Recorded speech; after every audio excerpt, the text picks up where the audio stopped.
Sebuah kisah yang diambil dari buku berjudul Pudarnya Pesona Cleopatra, karya Habibur Rahman Al-Shirazi. Aku adalah seorang pemuda lulusan Mesir yang berprofesi sebagai seorang dosen. Sudah cukup umur, maka ibuku meminta aku untuk menikah dengan seorang gadis yang menjadi pilihannya. Seorang gadis yang sudah dijodohkan oleh ibuku dan temannya itu sejak kami masih berada di dalam kandungan. Ibuku mengatakan, menikahlah dengan dia. Namanya Raihana, seorang penghafal Quran. Gadis yang jelita, yang ayu, baik hatinya, lemah lembut tutur katanya. Kau tahu, ibu akan memilihkan yang terbaik untukmu, kata ibuku. Kemudian aku berkata, ibu, aku tidak mengenal gadis tersebut. Lalu ibuku mengatakan, percaya pada ibu. Dia gadis yang cocok sekali untukmu, dia sangat baik, dia penghafal Al-Quran. Dia akan menuruti semua kata-katamu.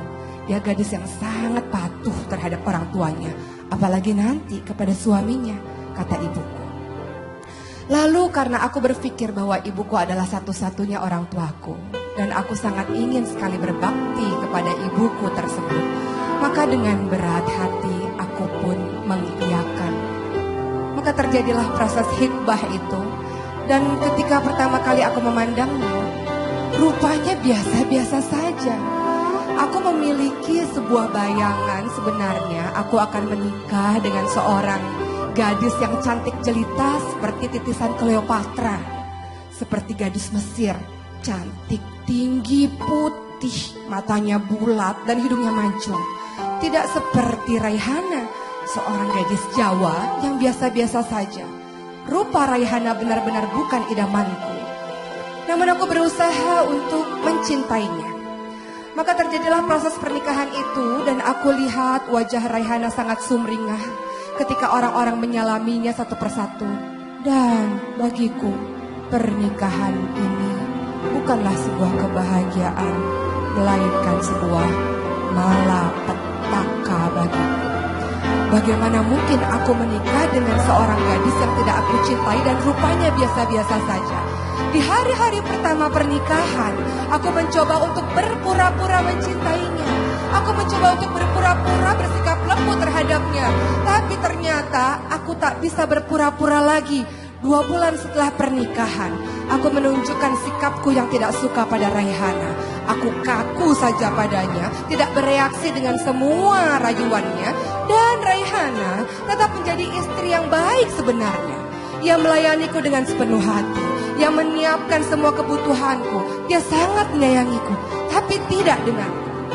Suatu ketika pernah aku kehujanan dan Raihana menyambut aku di depan pintu dan kemudian membawakan aku handuk dan membuatkan aku wedang jahe. Dan aku pun diam saja tanpa berucap sepatah kata pun. Aku mulai merasa muak dengan Raihana.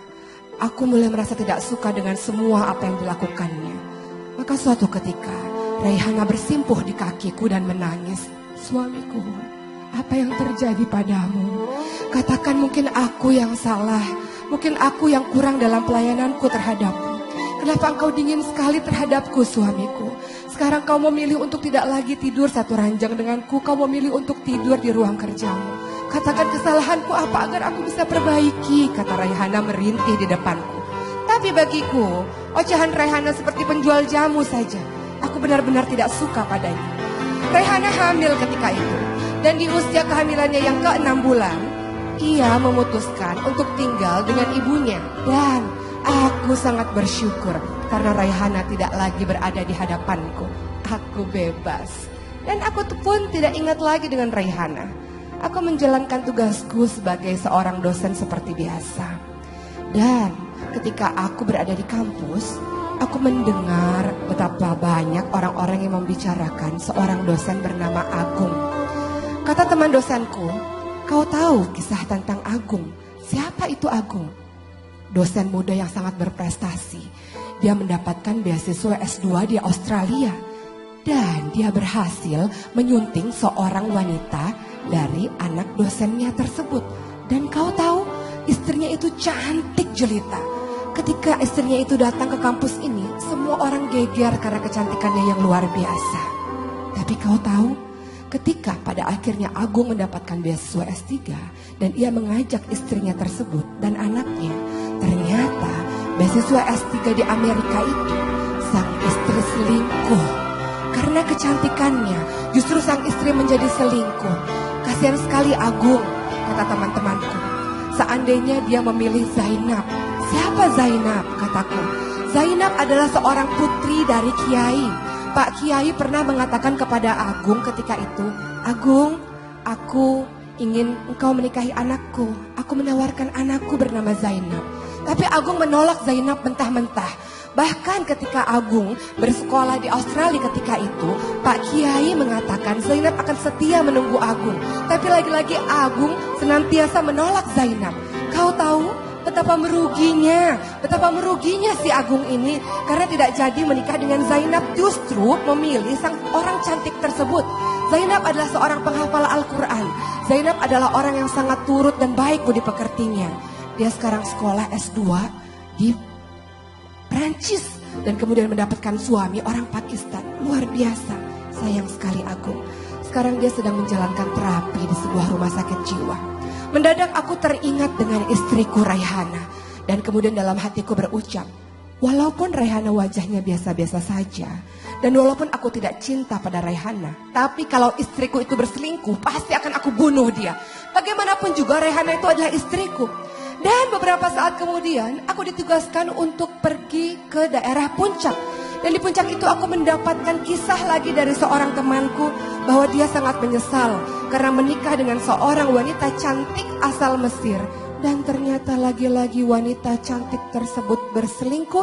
Dan temanku itu mengatakan, beruntunglah engkau yang menikah dengan seorang gadis Indonesia bernama Raihana. Dia penghafal Al-Quran, dia sangat mencintaimu, dia sangat sabar dan patuh terhadapmu. Dia tidak berselingkuh, beruntunglah dan bersyukurlah engkau. Mendadak aku tertegun dan aku pulang ke rumah. Aku kemudian merasa rindu yang tiba-tiba dengan Raihana. Air mataku pun menetes. Kenapa aku tiba-tiba merasa rindu dengan Raihana? Sudah hampir 2 bulan aku tidak bertemu dengan Raihana dan aku melupakan Raihana begitu saja. Maka aku pun pada akhirnya membeli emas yang sangat banyak dan baju yang sangat banyak untuk Raihana. Dan aku membelikan baju-baju bayi untuk anakku nanti. Dan aku pun ketika kembali ke kamar Raihana, aku melihat ada beberapa kertas tersembul di antara kertas-kertas lainnya.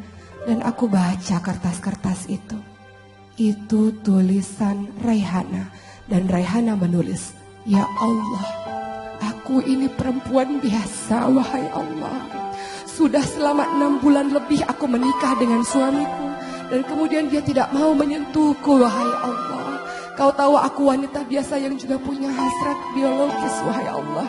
Terima kasih ya Allah, kau menerangkan hatiku dengan Al-Quran sehingga aku tidak melakukan perbuatan maksiat karena suamiku tidak mau menyentuh dan membelaiku lagi. Wahai Allah, berikan kesabaran untukku untuk bisa setia terhadap suamiku. Aku mencintainya karena Allah. Aku mencintainya karenamu, wahai Allah. Berikanlah aku kesabaran untuk bisa menghadapi suamiku. Tulis Raihana dalam kertas tersebut. Maka air mataku pun tumpah ruah. Aku segera mengambil kendaraanku dan aku mau memacu dengan cepat kendaraanku tersebut untuk pulang ke rumah mertuaku. Aku ingin bertemu dengan Raihana dan aku ingin mengatakan betapa aku sangat mencintai Raihana. Dan sampai di rumah mertuaku langsung memelukku dan terisak-isak. Dia mengatakan, seminggu yang lalu Raihana terpeleset di kamar mandi, wahai menantuku. Kau kemana saja selama ini? Kami menelponmu tidak bisa, kami menyusulmu ke rumah kau tidak ada, kau kemana?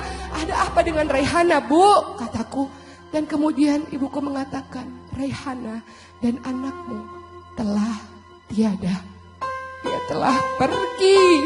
Raihana meninggal ketika ia jatuh dari kamar mandi. Dan sebelum ia meninggal, ia berpesan kepadaku, tolong ibu sampaikan kepada suamiku, aku minta maaf. Kalau selama ini apa yang aku lakukan belum cukup, kalau selama ini apa yang aku lakukan tidak berarti apa-apa di matanya, Aku berusaha menjadi istri yang baik baginya, tapi aku tahu itu belum cukup. Aku minta maaf karena telah menyengsarakan dirinya. Tolong sampaikan pada suamiku begitu aku sangat mencintainya. Dan apa yang aku lakukan pada saat itu, aku tak bisa lagi membendung air mataku. Aku ingin memuliakan Raihana di sisa-sisa hidupnya, tapi aku terlambat. Maka ibuku mengajak aku untuk pergi ke tanah yang masih basah dengan gundukan. Dan ada 2 nisan di sana, nisan Raihana dan nisan anakku. Dan aku berucap kepada Raihana, Raihana, akulah manusia yang paling bodoh di muka bumi ini. Allah sudah menganugerahi aku seorang istri yang baik. Allah sudah menganugerahi aku seorang istri yang senantiasa melayaniku dengan baik. Tapi apa? Aku ini manusia pria yang begitu bodoh dan tidak menghargai kesetiaan. Aku terlalu terlena dengan kecantikan-kecantikan wanita di luar sana. Aku melupakan dirimu, wahai Raihana. Maka saat ini aku ingin mengatakan padamu, walau kau tak lagi mendengarnya, aku sangat mencintaimu.